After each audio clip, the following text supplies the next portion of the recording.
Audio book वाङ्मय 66 युग निर्माण योजना दर्शन स्वरूप व कार्यक्रम चैप्टर 6 पार्ट 17 बेईमानी का नहीं, ईमानदारी का मार्ग अपनाएं। लगता ऐसा है कि जल्दी और अधिक कमाने के लिए बेईमानी का प्रयोग करना आवश्यक है, क्योंकि धनवान लोगों में से अधिकांश ऐसे दिखते हैं जिनके क्रियाकलाप में बेईमानी का पूट मिलता है। ईमानदार लोगों में से बहुत करके गरीब दिखते हैं। इसलिए सामान्य बुद्धि से यही प्रतीत होता है कि हम भी ईमानदार रहेंगे तो गरीब बन जाएंगे। चूंकि इन दिनों धन की प्रमुखता है, धन के आधार पर ही अधिक सुविधा, साधन और सफलता, सम्मान की उपलब्धि होती है।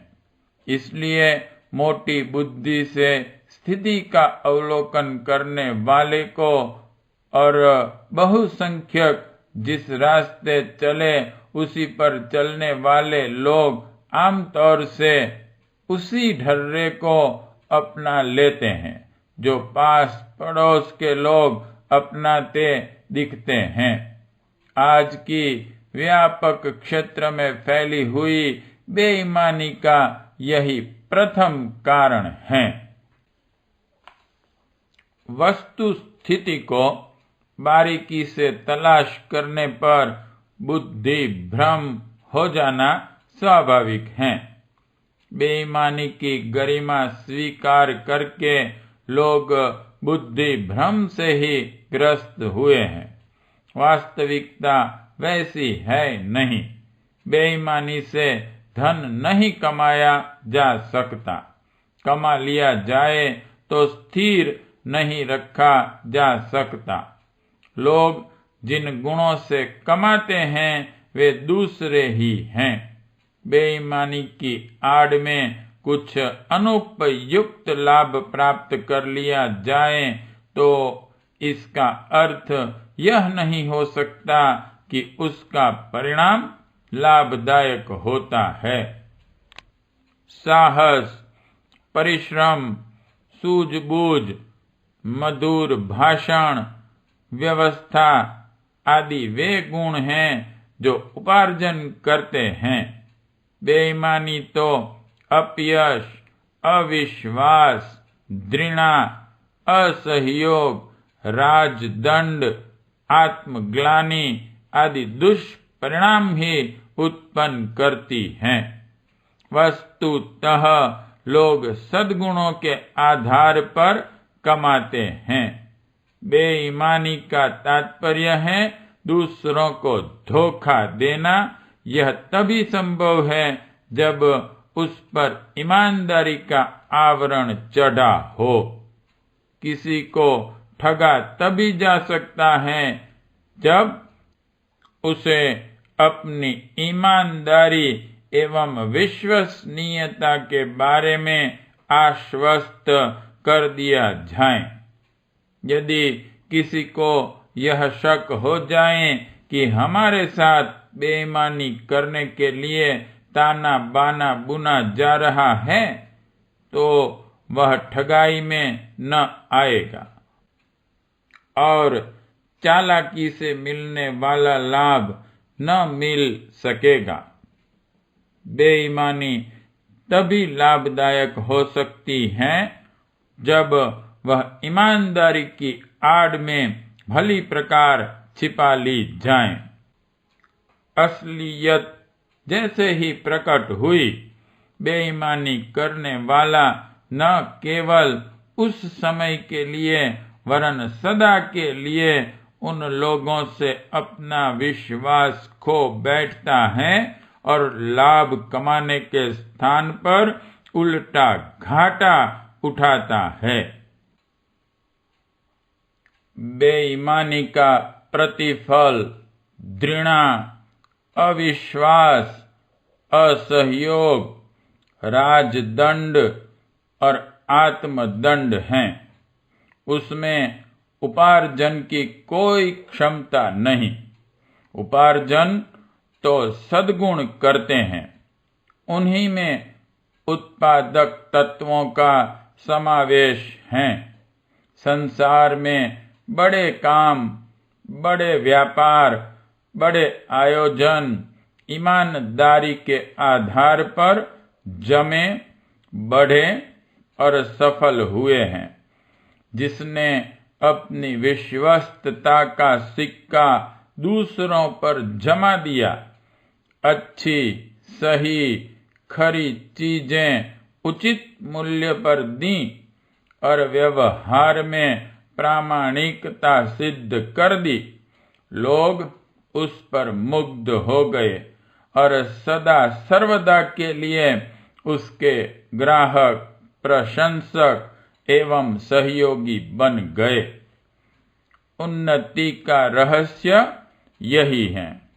जिसकी प्रामाणिकता है उसका भविष्य उज्जवल है, किंतु जो अपनी मूर्खता के कारण बदनाम हो गया, उसका ईश्वर ही रक्षक हैं। आज के मित्र कल के दुश्मन बनेंगे, कल के मित्र परसों घृणा करने लगेंगे और अंततः उसका कोई सच्चा सहयोगी न रह जाएगा। स्वार्थ के लिए चापलूसी करने वाले भी आड़े वक्त काम न आएंगे। विश्वास करके कोई जोखिम उठाने के लिए वे चापलूस मित्र भी समय पड़ने पर तैयार नहीं होते। हमें यह भ्रम निकाल ही देना चाहिए कि बेईमानी कुछ कमा सकती है। वह शराब की तरह उत्तेजना मात्र है, जिससे ठगने वाला और ठगा जाने वाला दोनों बुद्धि भ्रम में ग्रस्त हो जाते हैं। नशा उतरने पर नशेबाज की जो खस्ता हालत होती है, वही पोल खुलने पर बेईमान की होती है। उसका न कारोबार रहता है, न कोई ग्राहक सहयोगी। दूध में पानी और घी में वेजिटेबल मिलाने वाला तभी कमा सकता है जब वह कसम खा खा कर अपनी ईमानदारी और चीज के असलीपन का विश्वास दिलाता रहे। यह ईमानदारी और विश्वास की विजय है। जो कमाया गया उसका आधार यही था। यदि वे लोग अपनी दुकान पर पानी और अरारोट मिला दूध, मिलावटी घी का साइन बोर्ड लगावें और अपनी वस्तु के दोषों को प्रकट कर दें, तब पता चले कि क्या बेईमानी अपने विशुद्ध रूप में कुछ कमा सकने में समर्थ हैं। वेस्ट एंड वॉच कंपनी की घड़ियां, फोर्ड मोटरें, पार्कर के पेन लोग महंगे होने पर भी खुशी खुशी खरीदते हैं, क्योंकि वस्तु की प्रामाणिकता पर हर कोई भरोसा करता है। उनकी दिन प्रतिदिन उन्नति होती चली जा रही है। इसके विपरीत नकली, कमजोर, खराब चीजें बेचने वाले आए दिन दिवालिया होते रहते हैं, पूंजी गवा बैठते हैं और फिर उसी बदनामी के कारण नया काम कर सकने में भी सफल नहीं होते। बेईमानी देर तक छिपी नहीं रह सकती, पारे को पचाया नहीं जा सकता और पाप छिपाया नहीं जा सकता है। प्रकट होते समय दोनों ही भारी कष्ट देते हैं। व्यापार की ही भांति जीवन के हर क्षेत्र की सफलता का स्थायित्व कठोर श्रम, सद्गुण, सद्व्यवहार, सच्चाई, ईमानदारी एवं प्रामाणिकता पर निर्भर रहता है। चालाकी से एक बार ही किन्हीं को चमत्कृत करके अपना उल्लू सीधा किया जा सकता है, पर उस लाभ को स्थिर नहीं रखा जा सकता। चोर, डाकू, जुआरी, गिरहकट आए दिन बहुत पैसा कमाते रहते हैं, पर उस कमाई को स्थिर रखना या सदुपयोग करना उनके बस की बात नहीं होती। बादल की छाह की तरह अनिति की कमाई भी अपव्यय और दुर्व्यसनों में देखते देखते समाप्त हो जाती हैं। संपत्ति से नहीं, सद्बुद्धि और सत्प्रवृत्तियों से उन्नति होती है। धनवान नहीं, चरित्रवान सुख पाते हैं।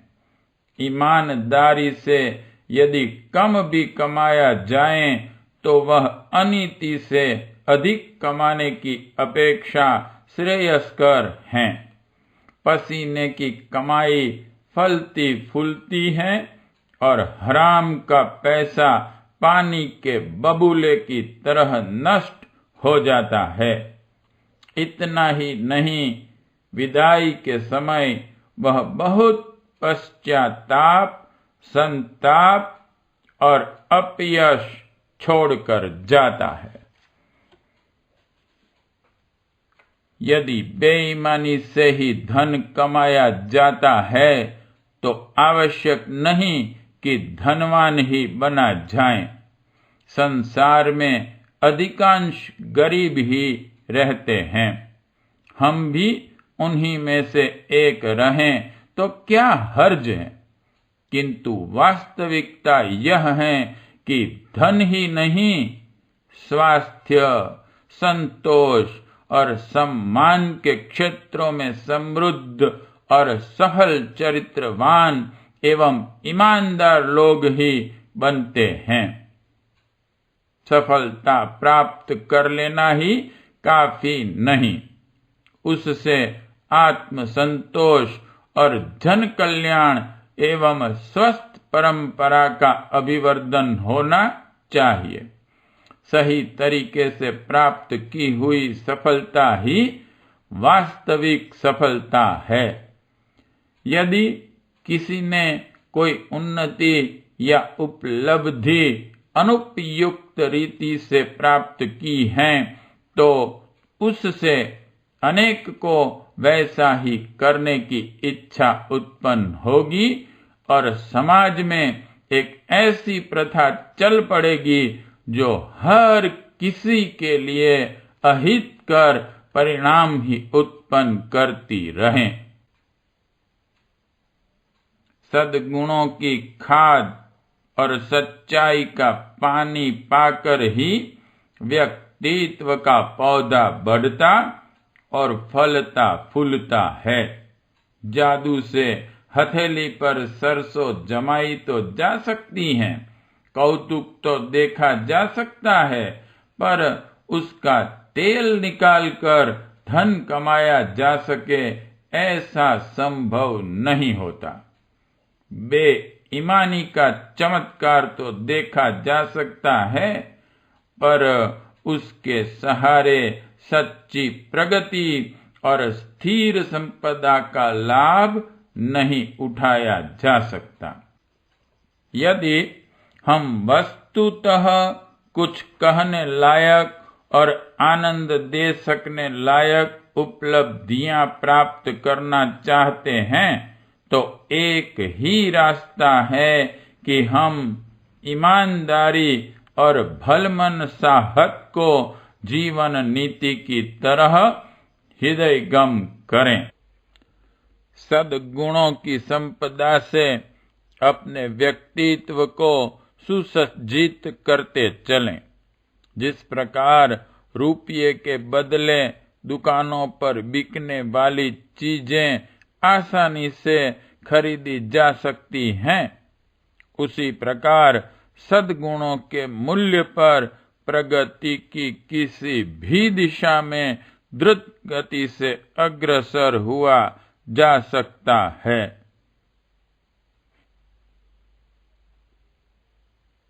बेईमानी की रीति नीति स्वीकार करने का प्रतिफल अपने लिए विपत्ति और समाज के लिए दुर्गति के रूप में ही प्रस्तुत होगा। हमें इस कंटकाकीर्ण पगडंडी पर चलने की अपेक्षा यही अच्छा है कि इस मार्ग पर चलने वालों की दुर्गति देखें और उतने से ही सावधानी बरतने लग जाएं। इतिहास के किसी भी पृष्ठ पर यह तथ्य देखा जा सकता है कि विभूतियों और संपत्तियों का लाभ केवल उनके लिए सुरक्षित रहता है जो सद्गुणी, चरित्रवान और ईमानदार हैं। प्रश्न 1। आज के समाज में बेईमानी फैलाने के मुख्य कारण क्या है? 2। धन उपार्जन के लिए ईमानदार व्यक्ति में क्या गुण होना चाहिए? 3। बेईमानी से प्राप्त धन किस प्रकार हानि पहुंचाता है? 4। बेईमानी किस प्रकार की जाती है? 5। बेईमानी का प्रतिफल क्या होता है? 6। ग्राहक किस प्रकार के व्यापारी के प्रशंसक व सहयोगी बन जाते हैं? 7। बेईमानी से हमें क्या लाभ होता है? 8। बेईमानी क्या केवल व्यापार में ही होती है, अन्य जगहों पर नहीं होती? 9। ईमानदारी को छोड़कर बेईमानी को अपनाने वाले किस तरह हानि उठाते हैं? 10। हमें अगर ईमानदारी अपनानी हो तो किस आधार पर कह सकते हैं कि वह श्रेष्ठ हैं?